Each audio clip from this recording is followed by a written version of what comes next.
আসসালামু আলাইকুম ভিউয়ার্স, আজকে আমরা তৈরি করব বিফ আদানা কাবাব। এর জন্য প্রথমেই নিয়ে নিচ্ছি কিমা করে রাখা বিফ,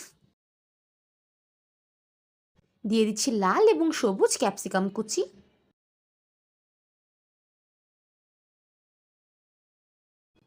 পেঁয়াজ কুচি, দিয়ে দিচ্ছি আদা রসুন বাটা, স্বাদ মতো লবণ, চিলি ফ্লেক্স,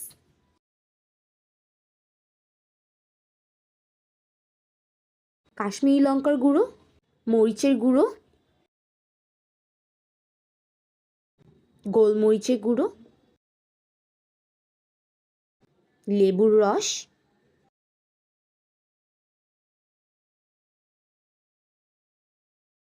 টমেটো সস।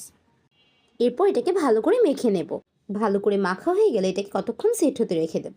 এরপর এটাকে শিকে ঢুকিয়ে ভালো করে চেপে চেপে শেপ দিয়ে নেব। তৈরি হয়ে গেল বিফ আদানা কাবাব। এরকম আরও নতুন নতুন রেসিপি পেতে লাইক, কমেন্ট এবং ফলো করুন।